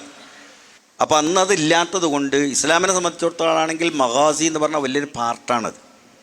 കിതാബുൽ മഗാസി എന്ന് പറഞ്ഞിട്ടുണ്ടെങ്കിൽ എത്ര കിതാബുകളാണുള്ളത്, ഗസുവത്തുകൾ, യുദ്ധങ്ങളുടെ വലിയൊരു ഹിസ്റ്ററി ഉള്ളതല്ലേ. അതായത് നമ്മളന്ന് മനസ്സിലാക്കിയിരുന്നത് ഒരു ഇസ്സത്തിൻ്റെയും ധീരതയുടെയും ഷജാഅത്തിൻ്റെയും സംഭവമായിട്ടാണല്ലോ നമ്മളത് മനസ്സിലാക്കിയത്. അപ്പം ഞാൻ തന്നെ ചെറുപ്പത്തിൽ ഏറ്റവും അധികം എന്നെ സ്വാധീനിച്ച പിന്നെ എഴുത്ത് എന്ന് പറഞ്ഞാൽ എം.എ. ഉസ്താദിൻ്റെ, ഞാൻ പറയാറുണ്ടത് എം.എ. ഉസ്താദിൻ്റെ സ്വഹാബത്തിൻ്റെ ആത്മവീര്യമാണ്. നമ്മളെ തന്നെ സ്വാധീനിച്ചു. മദ്രസയിലെ പുസ്തകത്തിനേക്കാൾ അധികം നമ്മളെ ഇന്നും ആ കൽബിലുള്ള സംഭവമാണ് സഹാബത്തിൻ്റെ ആത്മവീര്യം. അതിൽ പറയുന്നൊക്കെ ഈ പോരാട്ട കഥകളാണ്. ഖാലിദ് ബിൻ വലീദിനെ, അബൂ ഉബൈദത്തുൽ ജറാഹിനെയും പിന്നെ ഇവരൊക്കെ പറയുമ്പോൾ പോരാട്ടം പറയാതിരിക്കാൻ പറ്റുമോ? ഇപ്പോഴും ഖാലിദ് റളിയല്ലാഹു അൻഹുവിൻ്റെ ഖബറുണ്ട്. എവിടെ അറിയോ? സിറിയയിലെ ഹുംസലാണ് ഖാലിദ് ബിൻ വലീദിൻ്റെ ഖബറുള്ളത്. അവിടെ മൂപ്പരെ ഖബറിൻ്റെ മുകളിൽ 2 വാളിങ്ങനെ വെച്ചേക്കണം. ഖാലിദ് റളിയല്ലാഹു അൻഹുവിൻ്റെ ഖബറിൻ്റെ മഖാമിൻ്റെ മുകളിൽ 2 വാളിങ്ങനെ വെച്ചിട്ടുണ്ട്. എന്നിട്ട് അവിടെ മൂപ്പരെ ഒരു പിന്നെ മരണസമയത്ത് മൂപ്പര് പറഞ്ഞ ഒരു വാക്ക് അവിടെ എഴുതി വെച്ചിട്ടുണ്ട്. മരിക്കുന്ന നേരത്ത് ഖാലിദ് റളിയല്ലാഹു അൻഹു മക്കളോട് പറയാണ്, മക്കളെ, ഞാൻ റസൂലുള്ളാഹിൻ്റെ കൂടെയും അതിന് ശേഷവും എല്ലാ യുദ്ധങ്ങളിലും പങ്കെടുത്തിട്ടുണ്ട്. എൻ്റെ ശരീരത്തിൽ കുത്തോ വട്ടോ ഏൽക്കാത്ത ഒരു ഇഞ്ച് സ്ഥലമില്ല. എന്നിട്ടും ഞാനിങ്ങനെ കിടന്ന് മരിക്കേണ്ടി വന്നല്ലോ, ഒട്ടകം മരിക്കുന്നവർ മരിക്കേണ്ടി വന്നല്ലോ. മാ നാമത്ത് അഴീനുൽ ജുബനാ എന്ന് പറഞ്ഞു. മാ നാമത്ത് അഴീനുൽ ജുബനായിന് ഉറങ്ങാൻ കഴിയില്ല. ഇപ്പോൾ തെല്ലബീബിലെ 50% ആളുകൾ ഗുളി കുടിച്ചിട്ടാണ് ഉറങ്ങണത്. ജുബനായിന് ഉറങ്ങാൻ കഴിയില്ല. അപ്പോൾ എന്ന മാതിരിയാണത്. അപ്പം എന്നെ സംബന്ധിച്ചിടത്തോളം അത് ഇതിൻ്റെ ഒരു വലിയ പാർട്ടി തന്നെയാണ്, യാഥാർത്ഥ്യമാണ്. നമുക്കിപ്പോൾ അതിൽ നിഷേധിക്കേണ്ട കാര്യമില്ല. പക്ഷേ ഇന്നത്തെ ഒരു സാഹചര്യം വേറെയാണ്. അപ്പോൾ ഇന്നത്തെ സാഹചര്യത്തിൽ നമ്മൾ പറയുമ്പോൾ അത് എങ്ങനെ പറയണം, പണ്ടത്തെ മാതിരി ഇപ്പോൾ പറയാൻ പറ്റാത്തൊരു സാഹചര്യം ഉള്ളതുകൊണ്ട് പുസ്തകങ്ങളിലൊക്കെ പറയുമ്പോൾ അതിന് ഒരു പറയാതിരിക്കാൻ പറ്റില്ല. കാരണം യാഥാർത്ഥ്യമാണ്, ഇസ്ലാമിൻ്റെ ഹിസ്റ്ററിയാണ്, അതില്ലാതെ ഇസ്ലാമില്ല. അപ്പോൾ എങ്ങനെ പറയണം എന്നുള്ളത് ഇനി ഗ്രന്ഥരചന നടത്തുന്ന ആളുകളും പാഠപുസ്തകം ഉണ്ടാക്കുന്ന ആളുകളും എന്ത് ചെയ്യേണ്ടതാണ്, അത് സൂക്ഷിക്കേണ്ടതാണ്. എങ്ങനെ ഇത് പറയാം, രണ്ട് രീതിയിലും പറയാലോ. ഉസ്താദ് നേരത്തെ പറഞ്ഞ ഒരു സംഗതി തന്നെ. അഥവാ നമ്മൾ ഇപ്പോൾ ഇന്നത്തെ യുദ്ധങ്ങൾ പറയുമ്പോൾ ജനത്തെ മൊത്തം ബാധിക്കുന്ന ഒരു സംഗതിയാണ്. ജനങ്ങൾ കൊല്ലപ്പെടുന്ന, ജനങ്ങളെ ജീവിതത്തെ ബാധിക്കുന്ന. അതേസമയം ഇപ്പോൾ അന്നത്തെ യുദ്ധങ്ങൾ എന്ന് പറയുമ്പോൾ അക്രമികളായ ഭരണാധികാരികളെ മാറ്റി അവിടെ ഒരു ക്ഷേമഭരണം കൊണ്ടുവരുന്ന ഒരു സംഭവമാണ് നടന്നിട്ടുണ്ടായിരുന്നത്, അല്ലേ? അതെ. മാത്രമല്ല യുദ്ധത്തിന് നിയമങ്ങളുണ്ട്, കണിശമായ നിയമങ്ങളുണ്ട്. ഇന്നത്തെ എന്തെങ്കിലും ചെയ്യാൻ പറ്റൂല യുദ്ധം എന്ന് പറഞ്ഞാൽ. യുദ്ധത്തിന് കർശനമായ ഒരു ആൾ പോലും, അത് അപ്പുറത്തുള്ളവരും പുറത്തുള്ളവരും യുദ്ധ നിയമങ്ങൾ തെറ്റിക്കൂല. ഒന്ന്, ഇപ്പോൾ യുദ്ധത്തിൻ്റെ ലീഡറെ നമ്മൾ കയ്യിൽ വന്നു കഴിഞ്ഞാൽ പിന്നെ അയാളെ കൊല്ലാൻ പാടില്ല. ഏറ്റുമുട്ടലിൽ മരിക്കല്ലാതെ ഒരു നേതാവിനെ പിടിച്ചിട്ട് കൊല്ലാൻ പാടില്ല.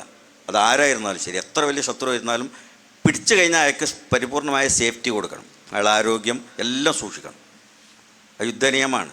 നമുക്ക് കഠിന ശത്രുവിനെ കൈ കിട്ടിയെന്ന കൊന്നാളെ നോക്കാൻ പറ്റില്ല. ഏറ്റുമുട്ടലിൽ ചിലപ്പോൾ മരിച്ചു എന്ന് വരും. അത് കരുതിക്കൂട്ടിയല്ല ഏറ്റുമുട്ടൽ. അല്ലാതെ ഒരു മറുവശത്തുള്ള ഒരു ലീഡറെ കൈ കിട്ടിയിട്ട് കൊല്ലാൻ പാടില്ല. അതുപോലെ തന്നെ ആരെങ്കിലും പട്ടാളക്കാരെ അറസ്റ്റ് ചെയ്ത് കഴിഞ്ഞാൽ അവർ മോചനദ്രവ്യം നൽകാൻ തയ്യാറാണെങ്കിൽ മോചിപ്പിക്കണം. ഇപ്പോൾ നമ്മളിവരെ ഈ ബന്ദികളെ മോചിപ്പിക്കാറുണ്ട്. അതിന് മോചനത്തിന് വെക്കുന്ന നിബന്ധന ഉണ്ട്. അല്ലാതെ കൊല്ലുക എന്നുള്ള വകുപ്പയിലില്ല. കൊല്ലുക എന്നുള്ളതല്ല വിഷയം. യുദ്ധം എന്ന് പറഞ്ഞാൽ കൊല്ലലല്ല. യുദ്ധം എന്ന് പറഞ്ഞാൽ കീഴടക്കലാണ്. കീഴടക്കിയിട്ട് ഭരണത്തെ മാറ്റുക എന്നുള്ളതാണ്. ജനങ്ങൾക്ക് ശ്വാസം വിടാനുള്ള അവസരം കൊടുക്കുക എന്നുള്ളതാണ് യുദ്ധം കൊണ്ട് ഉദ്ദേശിക്കുന്നത്. അല്ല എല്ലാവരും വെട്ടിക്കൊല്ലാണല്ലോ. റസൂലുള്ളാഹിയുടെ ജീവിതത്തിലുണ്ടായ യുദ്ധത്തിൽ വളരെ കുറച്ച് ആളല്ലേ കൊല്ലപ്പെട്ടിട്ടുള്ളൂ. അത്രമാത്രം എതിർത്ത് നിന്ന ആളുകൾ മാത്രമേ കൊല്ലപ്പെട്ടിട്ടുള്ളൂ. അല്ലാതെ ആരും കൊല്ലപ്പെട്ടിട്ടില്ല. ശത്രുക്കൾ പോലും കൊല്ലപ്പെട്ടിട്ടില്ല. കൊല്ലുക എന്നുള്ളതല്ല യുദ്ധം എന്ന് പറഞ്ഞാൽ. ഇപ്പം അങ്ങനെയല്ല. ഇപ്പം പരമാവധി ആളുകളെ കൊല്ലുക എന്നുള്ളത്. എങ്ങനെയെങ്കിലും അത് ആരായാലും വേണ്ടിയില്ല, ആണായാലും പെണ്ണായാലും കുട്ടിയായാലും കൊന്നുകളയാന്നുള്ള അതാണ്. ഇത് യുദ്ധമല്ലല്ലോ. അപ്പോൾ ഈ യുദ്ധത്തെ നോക്കിയിട്ട് ആ യുദ്ധത്തെ വിലയിരുത്താൻ പാടില്ല. അതിൽ ടൈമുണ്ട്. ഇപ്പോൾ രാത്രി യുദ്ധം ചെയ്യാൻ പാടില്ല. രാവിലെ യുദ്ധത്തിനുള്ള വിസിൽ മുഴങ്ങിയിട്ടേ തുടങ്ങുള്ളൂ മുബാറാത്ത്. അതിന് നിശ്ചയ ടൈം വിസിലടിച്ച് കഴിഞ്ഞാൽ പന്തളീൻ്റെ മാതിരിയാണ്, നിർത്തിക്കോളണം. അതെ, മത്സരം പോലുള്ള ഒരു സംഗതിയാണ്. അങ്ങനെ ഒരുപാട് നിയമങ്ങളുണ്ടായി. ഉസ്താദിൻ്റെ അവതരണത്തിൽ തുടക്കമൊക്കെ വന്നത് ഈ ഇസ്ലാമിൻ്റെ പ്രചരണം, അതിൻ്റെ മുന്നേറ്റമൊക്കെ ആയിരുന്നു. അതിൽ ഈ വെസ്റ്റേൺ രാജ്യങ്ങളിൽ സ്പാനിഷ് മുസ്ലിമൊക്കെ പരാമർശിച്ച് അവിടെയൊക്കെ ഈ തസവൂഫിൻ്റെയും സൂഫി ഔലിയാക്കന്മാരൊക്കെയാണ് ഇസ്ലാമിൻ്റെ പ്രചാരകരായി ഉണ്ടായിരുന്നതെന്ന്. ഇപ്പോൾ നമ്മളൊക്കെ മനസ്സിലാക്കുന്ന ഒരു സാധനം അങ്ങനെ പൊതുവെ കാണാറുണ്ട്. ഈ ആത്മീയ ഇസ്ലാമിൻ്റെ സത്ത നമ്മളെ ആലിമ്യങ്ങളെടുത്തും കേരളത്തിലാണ് അതിൻ്റെ മലബാറിൽ പ്രത്യേകിച്ചാണ് അതിൻ്റെ കൂടുതൽ അതിൻ്റെ ക്രക്സ് കാണാറുള്ളത് എന്നുള്ളത്. അപ്പോൾ നമ്മൾ മനസ്സിലാക്കുമ്പോൾ ഒരു സ്പാനിഷ് സൂഫി അല്ലെങ്കിൽ എന്താണ് വെസ്റ്റേൺ രാജ്യങ്ങളിലുള്ള ഒരു ആത്മീയ നേതാവ് എങ്ങനെ ആയിരിക്കണം എന്ന് നമ്മൾ മനസ്സിലാക്കേണ്ടി വരിക. ഉള്ള വ്യത്യാസം എന്താണെന്ന് വെച്ചാൽ നമ്മൾ ഈ ഷാഫിഈ മദ്ഹബുകാരാണ്. ഷാഫിഈ മദ്ഹബ് വന്നത് യമനിൽ നിന്നാണ്. അപ്പോൾ ഈ യമനി ടച്ചാണ് നമ്മളെ ആധ്യാത്മികതയൊക്കെ ഉള്ളത്. ഷാഫിഈ മദ്ഹബിൻ്റെ പ്രത്യേകത എന്താ വെച്ചാൽ കുറച്ച് കണിഷാണത്. ഇപ്പോൾ ലോകത്തെ ഏറ്റവും അധികം മുസ്ലിങ്ങൾ ഷാഫിഈ മദ്ഹബുകാരല്ല, ഹനഫി മദ്ഹബുകാരാണ്. പിന്നെ ഹംബലി മദ്ഹബ്, ഇപ്പോൾ സൗദി അറേബ്യ പോലത്തെ പ്രദേശം ഹംബലികളാണ്. പിന്നെ പടിഞ്ഞാറൻ പ്രദേശങ്ങൾ മാലിക്കുകളാണ്. സൗദിയിലെ ഹംബലികൾ, ഇവരൊക്കെ ഹംബലികളായിരുന്നല്ലോ. ഇപ്പോൾ പിന്നെ ഇബ്നു ഖയ്യിം, പിന്നെ അവരൊക്കെ ഹംബലികളായിരുന്നു. ഹംബലി മദ്ഹബിനാണ് അറേബ്യൻ ഉപദ്വീപിൽ സ്വാധീനമുള്ളത്. പിന്നെ പടിഞ്ഞാറൻ പ്രദേശങ്ങളിലാണ് മാലിക്കി മതം. മാലിക്കി മതബ് കൂടുതൽ സ്വാധീനിക്കാൻ കാരണം ഞാനീ പറഞ്ഞ നേരത്തെ പറഞ്ഞ ഖൈറുവാൻ ഇതൊക്കെ വളർന്നു വന്നപ്പോൾ അവിടുന്നുള്ള ആളുകൾ നേരെ മദീനത്ത് വന്നിട്ട് ഇമാം മാലിക് റളിയല്ലാഹു അവർക്ക് ഭയങ്കര ബന്ധമുണ്ടായിരുന്നു. ആ ബന്ധമാണ് ആ മദ്ഹബിന് അവിടെ സ്വാധീനം ചെലുത്താൻ കാരണമായത്. വടക്കൻ ആഫ്രിക്കയിൽ മെയിനായിട്ട് മാലിക്കി മദ്ഹബ് അത് അവർ ആ നേരത്തെ വന്നത്. കാരണം തുടക്കത്തിൽ അവർ ഇസ്ലാം വന്നിട്ടുണ്ട്. അവർ നേരെ മദീനത്ത് വന്ന് ഇമാം മാലിക് റളിയല്ലാഹു നല്ല കണക്ഷൻ ഉണ്ടായിരുന്നവരാണ്. പിന്നെ ഈജിപ്തിലുണ്ടായിരുന്നു മാലിക്കുകൾ. പക്ഷേ ഇമാം ഷാഫിയുടെ ആ സ്വാധീനത്തിൽ അവിടെ ഇമാം ഷാഫിക്കെതിരിൽ കുഴപ്പമുണ്ടാക്കിയതൊക്കെ മാലിക്കുകളാണല്ലോ. ഇമാം ഷാഫിനെ ശരിക്ക് ആക്രമിച്ചത് മാലിക്കുകളാണ്, പുറത്തുള്ള ആൾക്കാരൊന്നുമല്ല. കാരണം മാലിക് ഇമാമിൻ്റെ മദ്ഹബിന് സ്വാധീനമാണെന്ന് പറഞ്ഞാണ് ഭരണാധികാരിൻ്റെ അടുത്ത് വന്നുകൊണ്ട് ഗുൽമാലിലാക്കിയതാണ്. ഭരണാധികാരിക്ക് ഇമാം ഷാഫിൻ്റെ ന്യായത്തിൻ്റെ മുന്നിൽ മുട്ടുകുത്തിയതുകൊണ്ട് അയാൾക്ക് നിർവാഹമില്ലാതായി. അങ്ങനെ അവർ ശത്രുത കാണിച്ചു മൂപ്പരെ കൊല്ലാൻ നോക്കിയതൊക്കെ അങ്ങനെയാണ് മാലിക്കുകൾ. പക്ഷേ അതിന് ഇമാം ഷാഫിൻ്റെ സ്വാധീനം കൊണ്ട് ഈജിപ്തിലുണ്ടായില്ല. നേരെ മറിച്ച് വടക്കൻ ആഫ്രിക്കയ്ക്ക് അതിൻ്റെ സ്വാധീനം ഉണ്ടായി. അപ്പം നമ്മൾ ഈ ഷാഫി മദ്ഹബിൽ കുറേയും കൂടി ഭയങ്കര കർക്കശമായ രീതിയുണ്ട്. നേരെ മറിച്ച് മറ്റ് മദ്ഹബുകളിലൊക്കെ വളരെ വിശാലമായ ഒരു സാമൂഹിക ജീവിതം നമുക്ക് കാണാൻ പറ്റുന്നുണ്ട്. അധിക മദ്ഹബ് ഹംബലി മദ്ഹബിൽ പ്രത്യേകിച്ചും മൂപ്പര് ഹദീസുകളെ നസ്സാക്കി എടുക്കുന്ന ഒരു ഇമാം ഷാഫി റഈൻ്റെ ആണ്, ദുർറഈയാണ്. സാഹചര്യങ്ങൾക്കനുസരിച്ച് റഈ കൊണ്ട് മൂപ്പര് വിധി പറയും. മറ്റല്ല ഹദീസിൽ എന്താ വെച്ചാൽ അത് പിന്നെ ആളുകൾ എന്തായിരുന്നാലും എന്നുള്ള അതാണ് ഇമാം അഹമ്മദ് ബിൻ ഹംബലിൻ്റെ രീതി അതാണ്. അപ്പോൾ അതുകൊണ്ട് ഈ ഇപ്പോൾ യൂറോപ്യൻ രാജ്യങ്ങളിലും മറ്റൊക്കെ ഈ ഹംബലികൾ അതുപോലെ തന്നെ ഹനഫികളൊക്കെയാണ് അധികം ജനങ്ങൾ. അപ്പോൾ അവരുടെ ആധ്യാത്മിക തസൗഫും അതായിട്ടൊരു ബന്ധം ഉണ്ടാവും. അപ്പോൾ കുറേ കൂടി വിശാലത കാണും.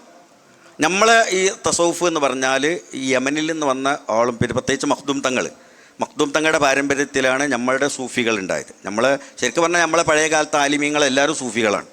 സൂഫി പറഞ്ഞ പ്രത്യേക വിഭാഗമല്ല. കാരണം നമ്മൾ ചെറുപ്പം മുതലേ പഠിക്കുന്നത് തസൗഫാണ്. കിതാബ് ഓതുമ്പോൾ തന്നെ ഇപ്പം നമ്മളൊക്കെ അധിക്യമെന്നാണല്ലോ തുടങ്ങണത്. അപ്പോൾ തസൗഫ് എന്നാണ് നമ്മളെ തുടക്കം തന്നെ. ഫിഖ്ഹൊക്കെ നമ്മൾ കർക്കശായിട്ട് പറയുന്നുണ്ടെങ്കിലും തസൗഫ് നമ്മുടെ ജീവിതത്തിൻ്റെ പാർട്ടാണ്. അപ്പോൾ നമ്മളെ പഴയ കാലത്തെ ഉസ്താദുമാർ ആലിമീങ്ങൾ എല്ലാവരും പോക്കസ്താനെ പോലത്തെ ആളുകളാണല്ലോ. അതിന് നമ്മളിപ്പോൾ കൺമുമ്പിൽ കാണുന്ന ഒരു നമ്മളെ റോൾ മോഡൽ ഓക്കസ്താദാണ്. ഓക്കസ്താദിന് അക്ഷരാർത്ഥത്തിൽ മഖ്ദൂം തങ്ങളെ പിന്തുടർന്ന ആളാണ്, അക്ഷരാർത്ഥത്തിൽ. അപ്പോൾ ആ തസൗഫ് അതേപടി അവരിലൊക്കെ കാണും. അപ്പോൾ ആ ഉസ്താദന്മാരൊക്കെ സൂഫികളാണ്. പക്ഷേ ഈ തസൗഫ് ആവില്ല നമ്മൾ യൂറോപ്പിൽ ചെല്ലുമ്പോൾ കാണുന്നത്. കാരണം അവരുടെ മദ്ഹബ് വേറെ ആയതുകൊണ്ട് അവരുടെ കർമ്മങ്ങളിലും അനുഷ്ഠാനങ്ങളിലും വിശാലത കാണും. അപ്പോൾ നമുക്ക് തോന്നുന്നത് എന്ത് സൂഫിയാണ്, അങ്ങനെ സൂഫി ഇങ്ങനെയാണെന്നൊക്കെ നമുക്ക് തോന്നിപ്പോകും.